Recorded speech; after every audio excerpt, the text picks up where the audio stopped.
Well, it's not too hot. That fan is helping a little bit. It's somewhere in the mid-80s, I think. Maybe upper 80s. Kind of cranking up. So, I hope you can keep comfortable, relatively comfortable. And just make the best with the conditions. Actually extreme conditions or challenging conditions are oftentimes a great stimulus for practice. So I've just sat many times in really freezing zendos, half-built zendos in the winter, and in conditions like this or even hotter. So it's good to see how we respond to extreme conditions or challenging conditions. It's really the essence of our practice. See how we respond, physiologically, but more importantly, how we respond mentally. As we create so much of our quality of our life is just conditioned by the thoughts and the attitude that we take towards our life. Literally towards our sensory experience, towards the life as it manifests in each moment. Yes. So that's the theme that I wanted to share in this short Dharma talk today.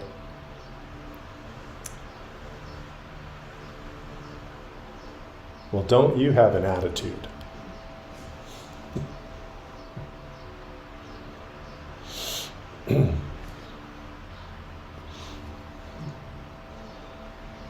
It's our attitude.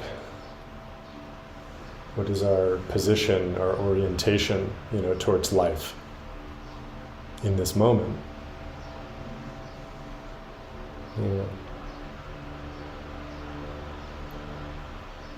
Right now you can check in and ask yourself, do you have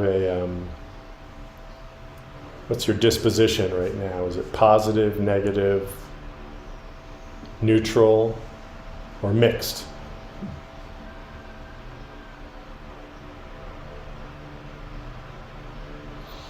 Is your mind active, still, somewhere in between?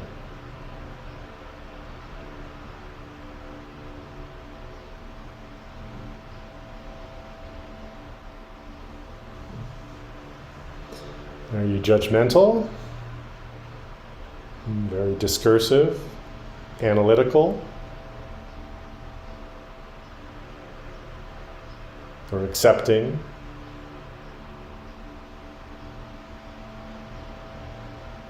Neither? Both?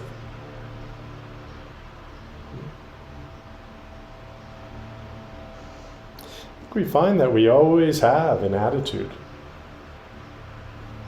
of one sort or another, in kind of position with respect to our experience. This attitude, actually, it applies both to body and mind.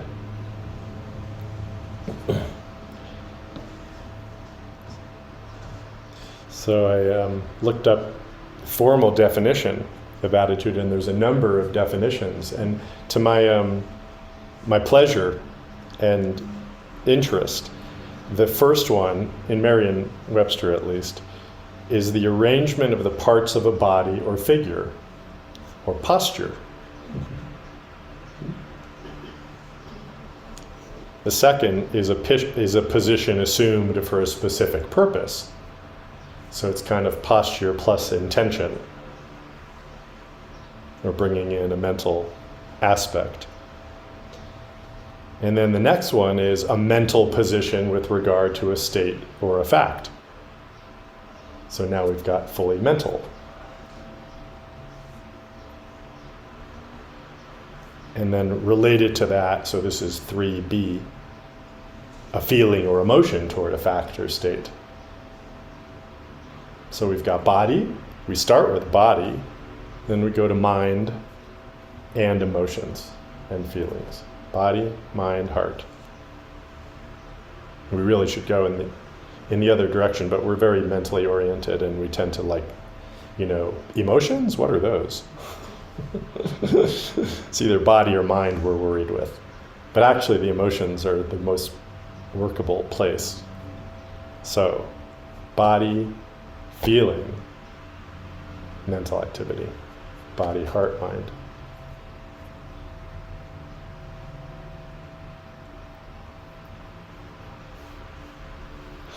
And then another definition down the line, which I find helpful, is it's the position of a craft, like a boat or an airplane, determined by the relationship between its axes and a reference point, such as the horizon.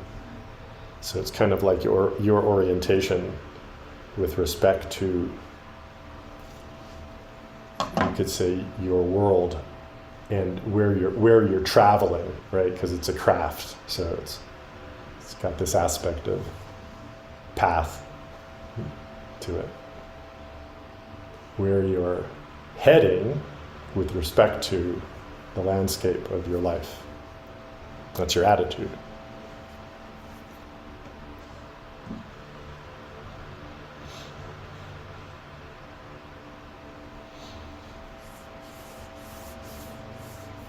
So the way we work with our attitudes, in fact, you could say that working with our attitudes is the primary practice of Zazen. Right? We talk about our posture, we take this form, we aspire to be very still in this form. In fact, we adopt a posture that does allow us to be as still as possible while being as relaxed as possible. And in this, we notice certain kind of resistances to this posture and desires to put ourselves into other postures. It's kind of related. Cravings and aversions. So the body moves, wants to move and take other postures. So the space between the stillness of our Zazen posture and the postures that we're drawn to take is the field of practice. That's our practice right there.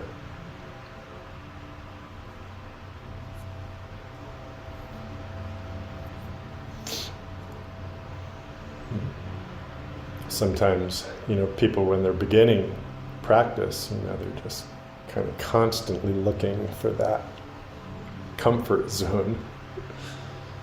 Right. And they never find it. And if they find it, it's just for an instant. And then it's back. And once you, until you realize that how to practice, you will chase that forever.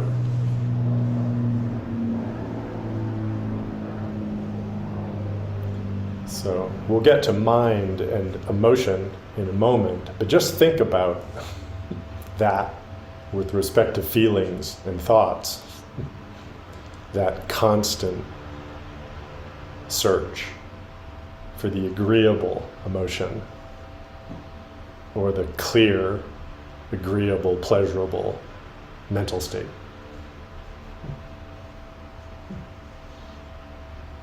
Endless search. Endless.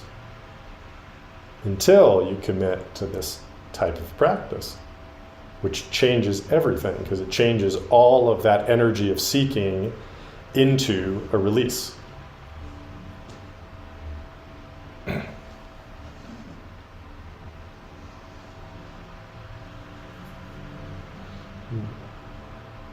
And take care of your posture. You take care of your practice. And then your practice takes care of you.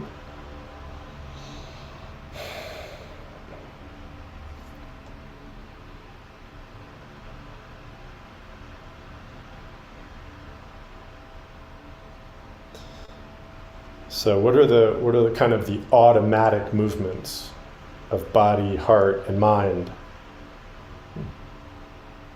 that arise when we take this physical posture of zazen, the stillness, and the mental postures, I'll say more about those.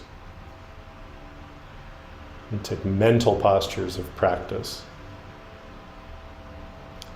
And then what are the kind of automatic or conditioned movements of the body and the heart and the mind that we can now finally see in their clarity once we do that. There's the material of our practice, and it's available every minute of every day. You don't even have to be sitting zazen to do this noticing. Right? This zazen posture and the form and the group form, which magnifies our consciousnesses, are all just amplifications of the practice. Beautifully, right? It's like, this doesn't happen by itself, left to our own devices. But when we amplify the consciousness that's cultivated with this practice, then big shifts happen.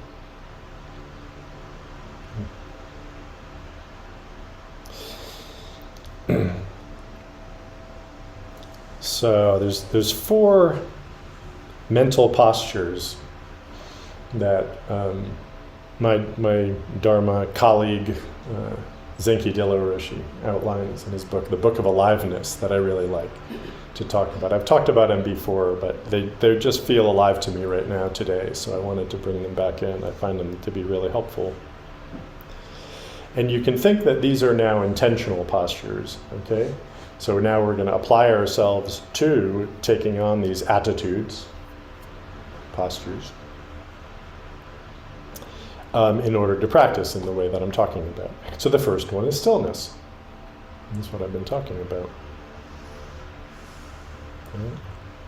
And this kind of, we can really see it on a gross level as a physical stillness. You get a grasp on it. Others can see how still you are physically. You can see how others are physically. So we have a good gross register, or index, perhaps a better word, of our own stillness and our own activity. But when we really get more nuanced and sensitive in our zazen, we just notice all the little movements that are going on in our body, the little shifts of alignment, little subtle movements. It's quite pleasurable, right, to feel into that sort of rich texture of subtle movement that's happening in the body.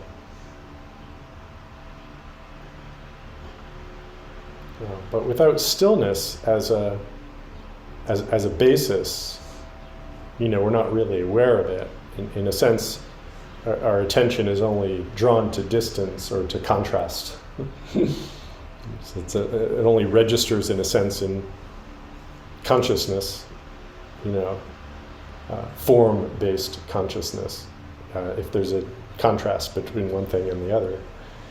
In fact, I'm reminded of this quote from homeless Kodo Sawaki Roshi, who says that, even Satori, so the experience of this great dropping away of the self, this great aspiration we all have for our Zen practice, Satori, is nothing more than like the shift you feel when you're in an elevator and it speeds up or it slows down. Right? When that happens, we're suddenly aware of the ground in a new way. Right? We feel lighter or we feel heavier with that acceleration. Right? Acceleration is a change of velocity. So there's a change in that which causes us to perceive something new, a shift of some sort. So he says even Satori is just, we only notice it because we weren't quite aware of it before. There's nothing special about it.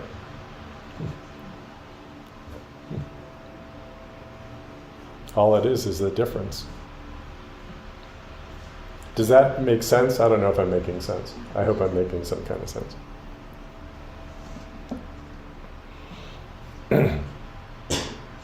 So that's where the stillness, comes in. Actually, it's the basis for us to notice anything.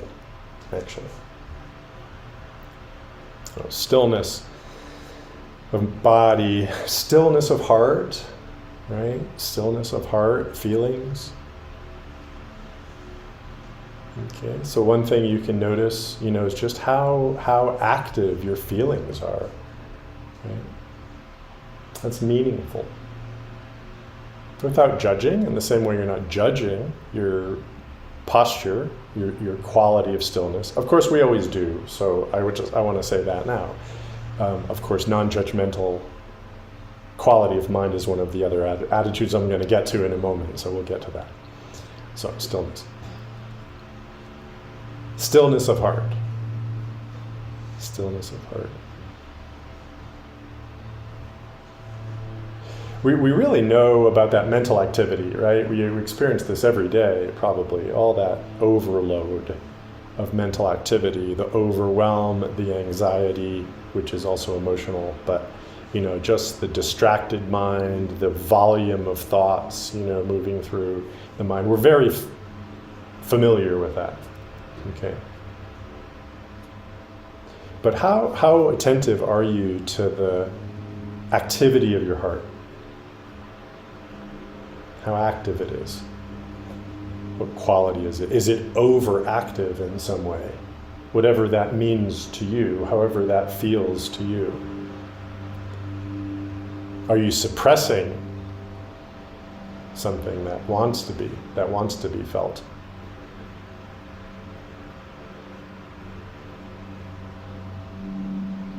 These are all the primary material of our practice. Not secondary material, primary material.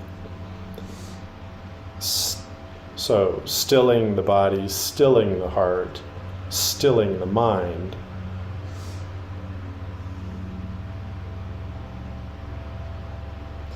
But in the way that we know to do this from our practice, so we can't force stillness. We have to invite stillness. Okay. The next attitude of body and mind is non-reactivity. Okay. In some ways, the next three are just aspects of stillness, right, we could say. So it's not moving in a certain way. Yeah. Okay. So not reacting, which we could say don't scratch. Don't scratch. That's the way Zenki puts it. I like that. Okay. Oh, I got that. Wait a second. I didn't like that feeling. I got to do something about that feeling. It could be a physical feeling like an itch. It could be an emotional feeling. I don't like feeling this way about that person. I'm gonna go up into my head and justify why I feel that way, to make it okay for me to feel this way, because it doesn't feel good. Grief, sadness, anger, love. We tend to have our own reactive patterns around those feelings.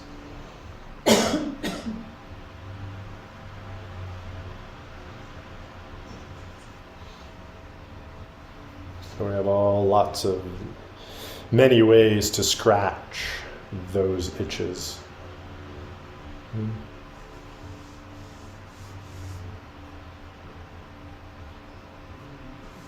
So, can you notice yourself scratching? We can definitely notice ourselves scratching the physical body, so that's great. That's a good start. But then what about the reactivity of the mental body, the mental dimension, relatively early, I think, in a meditation career, you start to see, pretty clearly how your mind is reactive. Right?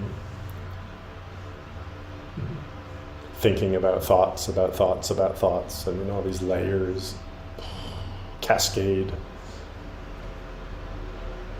It's just noticing how many words are in your head is a great kind of measure, litmus test for this. Just how many words are going through. Conversations, concepts, right? Okay. So don't scratch. The third one is non-thinking. Okay? And this is don't engage. Don't engage. So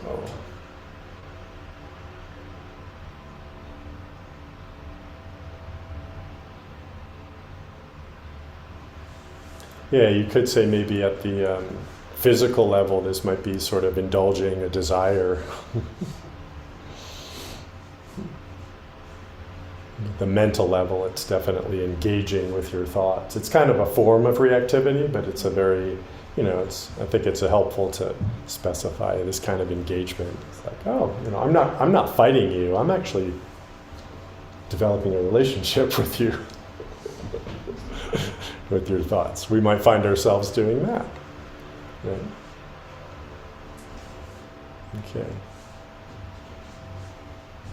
And then what about our feelings there? We can kind of get into an engagement with our feelings.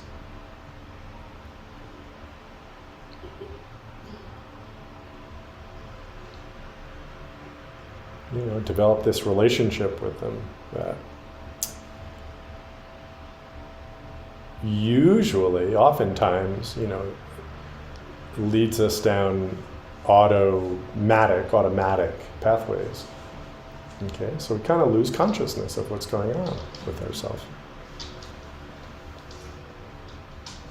So I guess I would qualify this and say, don't engage blindly.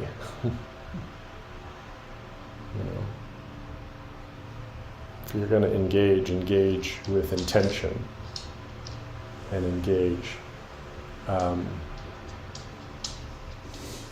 openly, without an agenda. Yeah. And then the final attitude is non-interference. Don't correct or judge yourself. You can see this happening. And now we've moved into primarily mental expressions of these attitudes, right?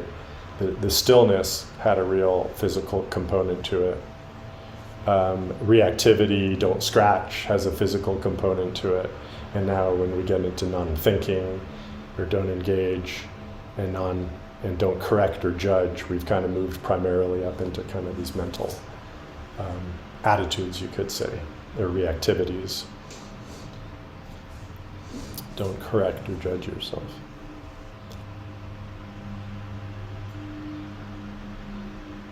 So I think it might be helpful, you can try it, let me know. When you notice activity of any sort, are you interfering, correcting or judging, engaging or scratching?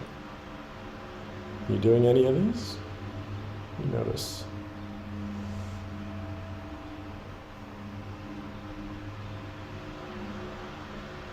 And then in the same way that you bring your awareness to the stillness of your posture,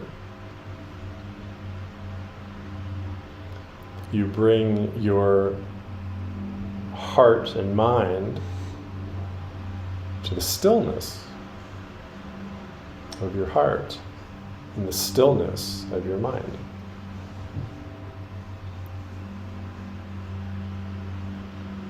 It's there. It's here. It's ever present. It's closer than the tip of your nose.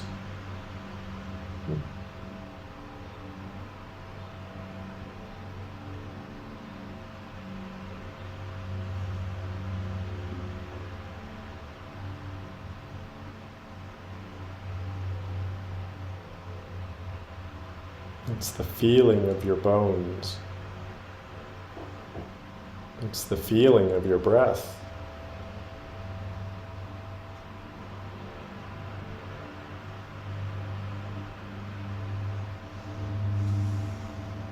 It's the feeling of the breeze wafting from the fan. The light is blazing sunlight shining.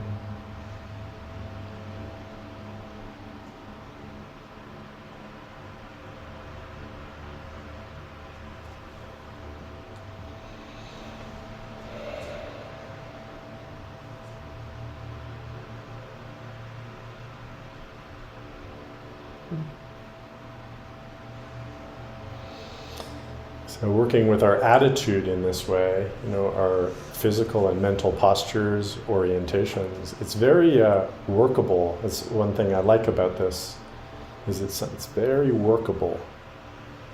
We can, with intention, choose to turn our attention to the stillness, the ground, and the quality of activity, such as it is. Here.